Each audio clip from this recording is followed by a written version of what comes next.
Bonjour, bonsoir, bienvenue à tous et à toutes, j'espère que vous allez bien. Aujourd'hui, il sera question des muscles, il sera question de l'avant-bras. J'espère que ça va vous plaire.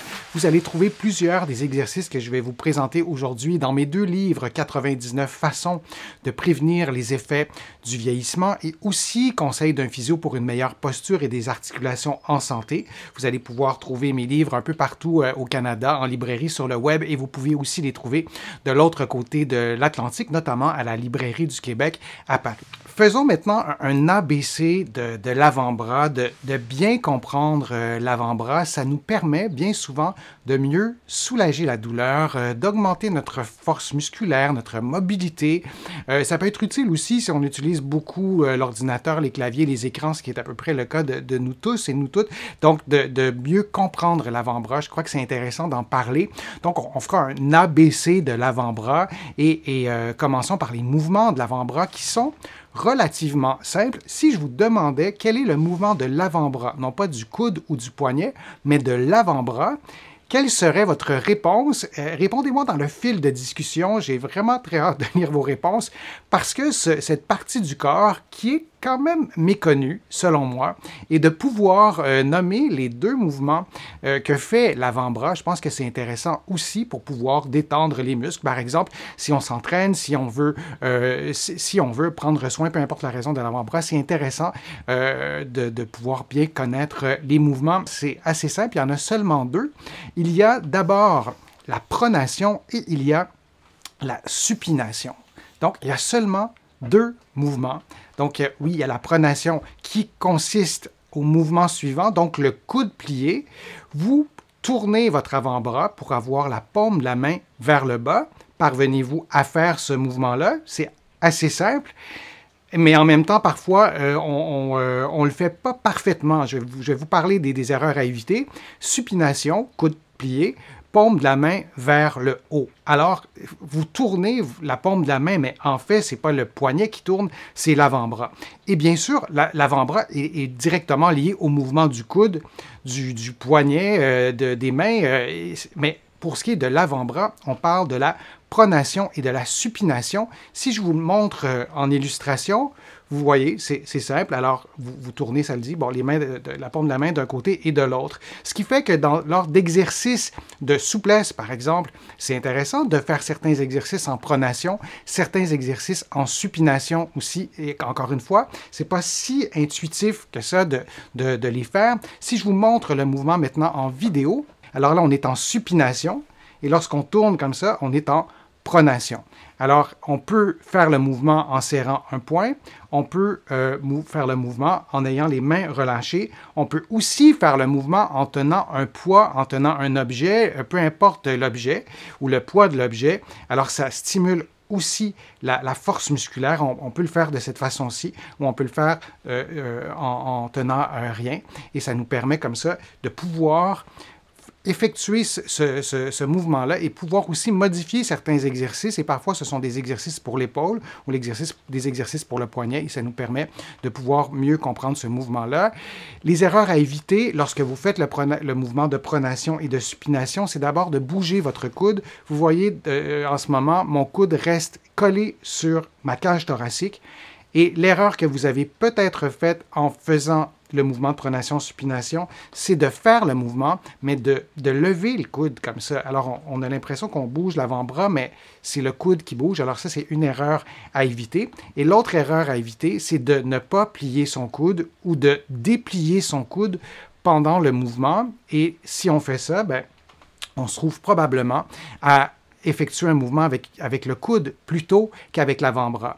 Dans un contexte de douleur, dans un contexte de faiblesse, par exemple, ben, il est possible que notre corps triche, qu'on ne s'en rende pas compte et qu'on ne fasse pas le mouvement comme il faut. Donc, souvenez-vous de ces petites particularités-là pour pouvoir faire les mouvements comme il faut dans un contexte de rééducation, dans un contexte de renforcement, de s'assurer, par exemple, que votre coude reste bien en appui sur votre cage thoracique.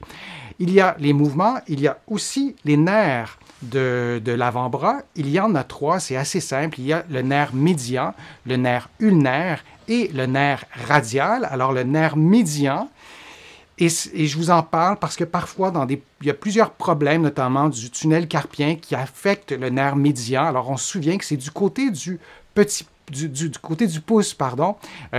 Donc, on aura des engourdissements du côté du pouce. On a le nerf ulnaire qui est toujours du côté de la face palmaire, du côté de la paume de la main, et la tête sera du côté du petit doigt. Je vais vous montrer des tracés tout à l'heure, ça va être plus clair, ça va être plus précis, mais c'est un truc pour s'en souvenir aussi, pour savoir de quel nerf il est question. Et lorsque il y a un autre nerf aussi qui peut être touché, c'est le nerf radial. Et là, on est sur la face dorsale de la main. On n'est pas du côté de la paume de la main.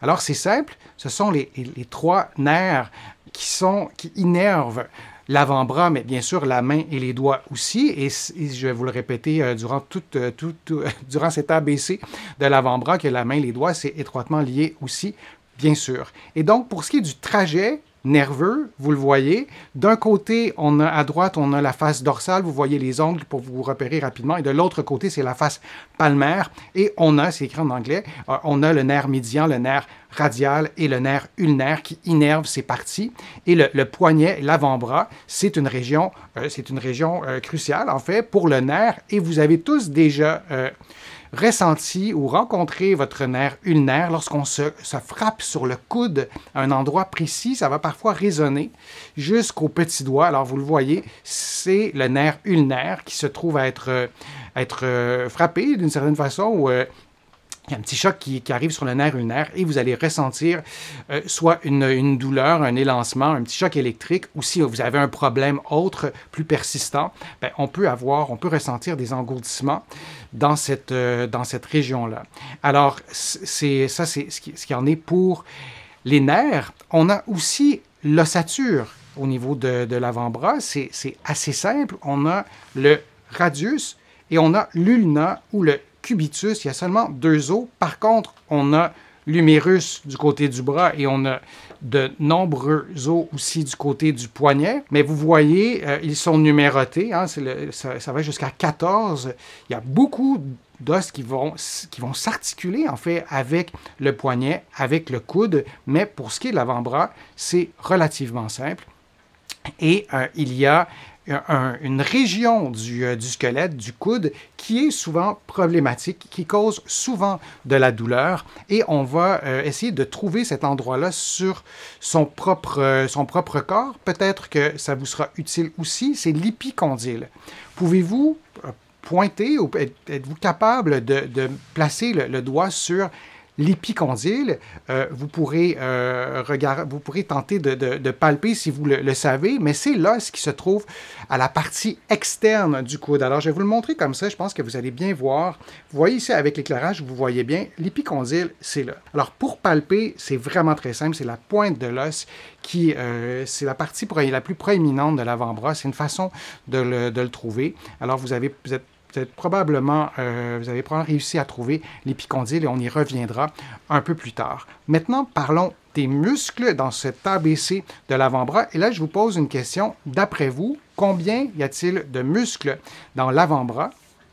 Et c'est une région qui est quand même assez choyée en muscles. D'après vous, combien de muscles contient l'avant-bras?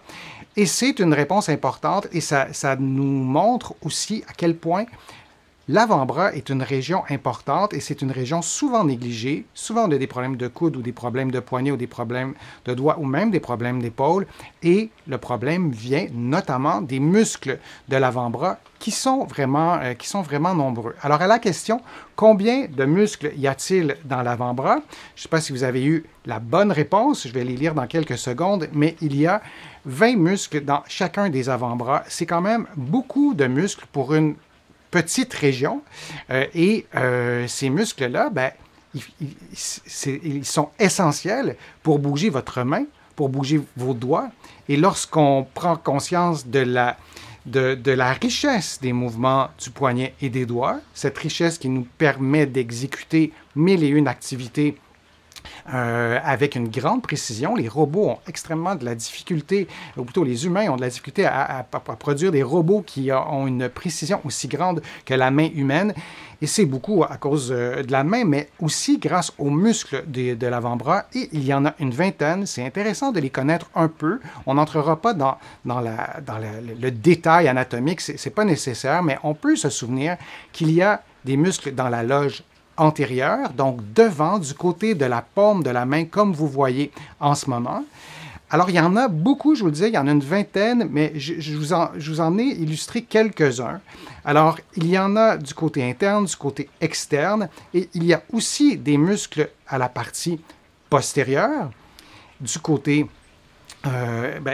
des ongles, disons, et il y a plusieurs couches aussi. Il y a la loge antérieure, la loge postérieure, mais il y a aussi plusieurs couches, comme vous voyez en ce moment, la couche superficielle, la couche moyenne et la couche profonde. Alors, c'est intéressant de se souvenir qu'il y a plusieurs couches de muscles lorsqu'on veut les détendre, lorsqu'on veut les masser, lorsqu'on fait des automassages, par exemple, de pouvoir de se souvenir qu'on a différentes couches, des muscles qui sont aussi en profondeur.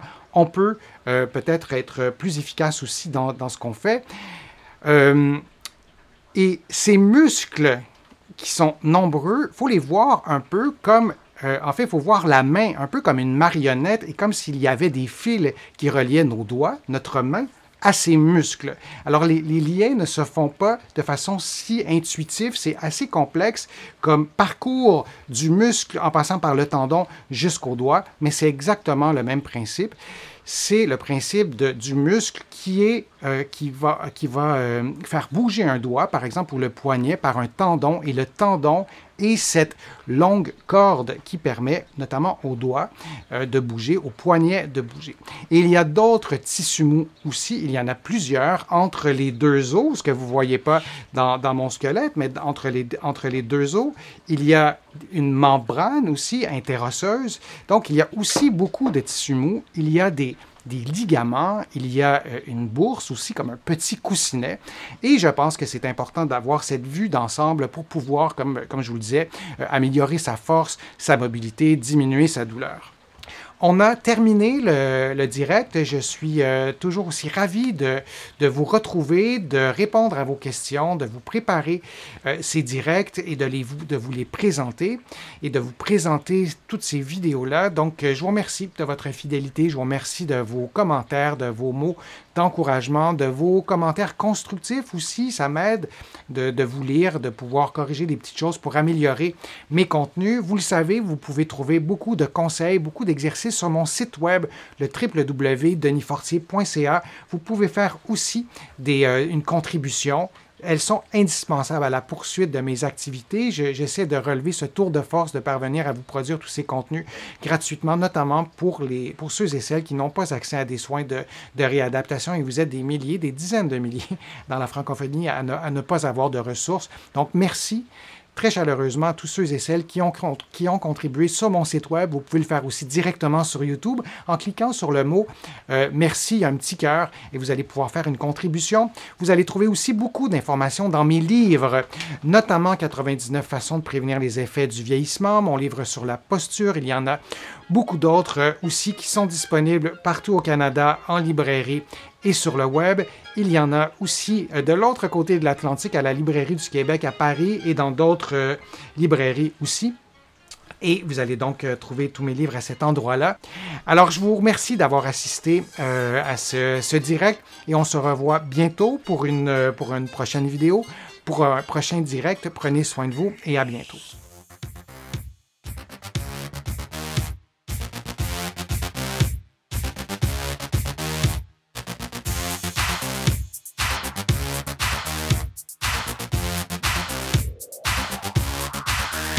Shh.